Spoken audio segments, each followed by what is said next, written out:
Alors, la valorisation déjà des coproduits fait partie de l'ADN même de Cogiter, et la valorisation en cascade des drèches de pommes plus spécifiquement est quelque chose de vraiment très intéressant, parce que les drèches de pommes ne sont pas un déchet, mais sont une source d'oligo-éléments intéressants qui sont au niveau de la protéine, des sucres, au niveau des polyphénols qui sont dedans, très riches nutritionnellement et intéressants à valoriser.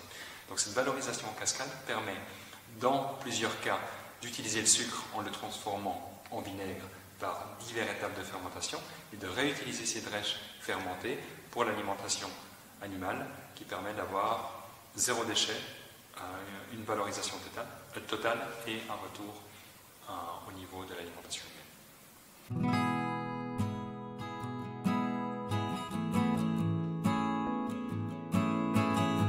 Alors, typiquement pour Cogiter, ça permet d'ouvrir des marchés supplémentaires au niveau de la fabrication de produits acétifiés. Donc ça, c'est quelque chose qui est vraiment intéressant. Et en plus, ça permet d'ouvrir les contacts, d'ouvrir le marché, de développer des compétences sur les valorisations fermentaires des différents coproduits.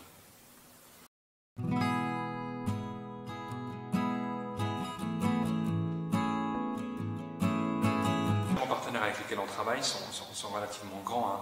Donc que ce soit 3-4 différents producteurs de fruits qui peuvent nous donner les drèches avec lesquels on a travaillé. Ça peut être également des transformateurs de pommes en jus. Donc là, c'est aussi relativement intéressant parce qu'on travaille avec plusieurs partenaires, on a au minimum 2 déjà.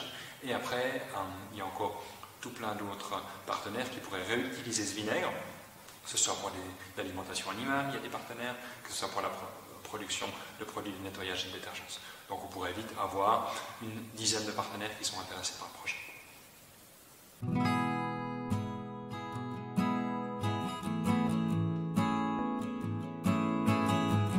Alors, pour moi, ça renforce clairement. L'exemple des drèches de pommes, il faut savoir qu'aujourd'hui, le transformateur en jus devait payer 2 centimes par kilo pour les éliminer. Et dans notre cadre de projet, on peut déjà transformer ce coût en une rentrée d'argent. Donc ça veut dire que le transformateur pourra recevoir de l'argent pour les drèches de pommes avant lesquelles il pourrait payer. Donc déjà, pour ce transformateur intermédiaire de chaîne de valeur, c'est une plus-value financière. Ensuite, il y a des transformateurs qui suivent derrière, typiquement Cogiter, qui peuvent avoir aussi une plus-value qui est générée.